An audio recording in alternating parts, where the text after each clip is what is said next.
Hello everyone, this is Chris Turner from Superfuntimes Gaming, and I thought I'd just show you a little bit of what I've been up to recently.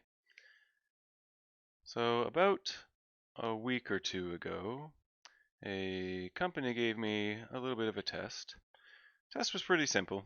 It was to be able to take a ball using a hand you could control with a mouse and turn yourself directionally with the keyboard and use the mouse to throw a ball at some targets, specifically some pillars.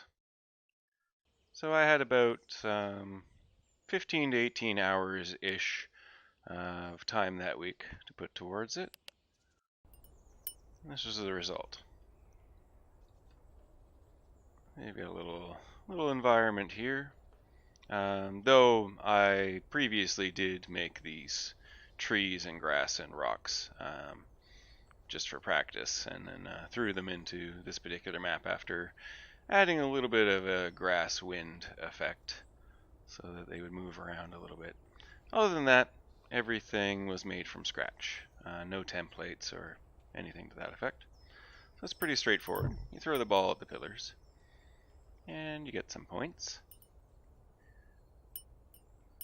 The more interesting aspect of it is that it has an aim assist mechanic that had to be partially due to where you were looking at the time in terms of your orientation, and partially due to what you were targeting at the time.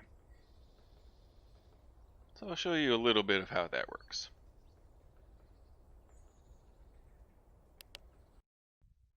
So basically, looking at the player blueprints here, they wanted it to be very forgiving when it came to using the hand to grab the ball. So what you're essentially doing here is tracing a multi-box out of the hand to find what's more or less below it and to get the closest ball possible. And then, as per usual, if you've done any blueprinting for picking things up, switching off physics and attaching it to the hand. And basically setting a boolean I use to show that it's been grabbed for other parts of my blueprint. The more interesting bit is when you start to throw it. Of course, you detach it and you set simulate physics back on. And I have a little bit of aim assist here with a suggested velocity and an impulse, about 5% or so, to suggest that the ball should go slightly in the direction that the capsule is facing. So essentially where you've rotated your camera, about 5%.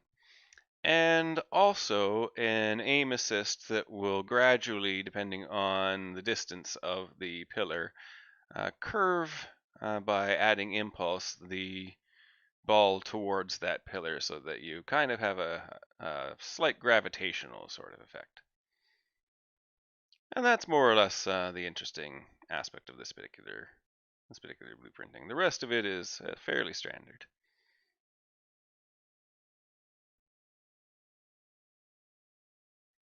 So I thought I'd just show you a little bit of what I've been up to today, and that was the little game I created recently. I hope you're all having a great day and you're staying safe. Thank you so much for visiting. Don't forget to like and subscribe.